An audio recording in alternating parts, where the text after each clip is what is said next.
સમાચારોમાં આગળ વાત કરીએ મહત્વપૂર્ણ સમાચારની જે અંબાજીના દાતાના પાડલિયા ગામની અંદર જે આદિવાસીઓ અને પોલીસ વચ્ચે જે ઘર્ષણ થયું હતું આ મામલે હવે મહત્વપૂર્ણ સમાચાર સામે આવી રહ્યા છે।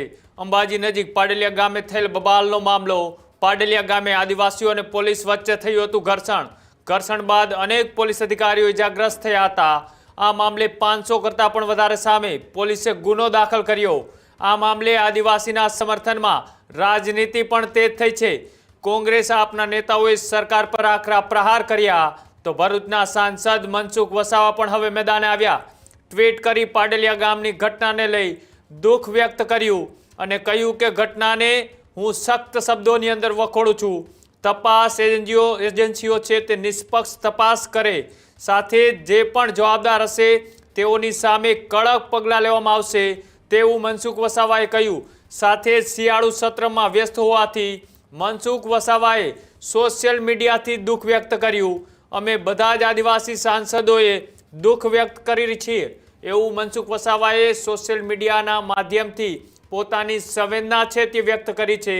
છેલ્લા ઘણા દિવસ થયા એ દાતાના પાડલિયા ગામની અંદર રાજકીય ગરમાવો જોવા મળી રહ્યો છે। આદિવાસીના અસ્તિત્વને લઈ હવે ક્યાંક ને ક્યાંક રાજકારણ પણ ગરમાયું છે। ભારતીય જનતા પાર્ટીની સામે કોંગ્રેસ અને આમ આદમી પાર્ટીના નેતાઓ એ ત્યાં આદિવાસીઓના સમર્થનમાં પહોંચી અને સરકાર ઉપર આકરા પ્રહારો કરી રહ્યા છે। ત્યારે ભરૂચના સાંસદ અને આદિવાસી નેતા એવા મનસુખ વસાવાએ પણ પોતાની સંવેદના છે તે વ્યક્ત કરી અને કહ્યું કે આવા મુદ્દાઓ પર રાજકારણ ન થવું જોઈએ। આ જે મુદ્દો છે તેમાં નિષ્પક્ષ તપાસ થાય અને સાથે જ જે આદિવાસીઓને લઈ અન્યાય થયો છે તેને ઝડપથી ન્યાય મળે તેવી પણ મનસુખ વસાવાએ માંગ કરી છે। સોશિયલ મીડિયાના મારફતથી મનસુખ વસાવાએ પોતાની આપવીતી અને પોતાની પ્રતિક્રિયા પણ આપી અને સાથે જ જે રીતના એ કોંગ્રેસ હોય કે પછી આમ આદમી પાર્ટીના નેતાઓ હોય એ દાતાના પાડલિયા ગામની અંદર આદિવાસીઓના સમર્થનની અંદર રેલીઓ કરી આવેદનપત્ર આપી રહ્યા છે અને સાથે જ કલેક્ટર કચેરીની બહાર એ ધરણા પ્રદર્શન પણ કરવામાં આવી રહ્યા છે।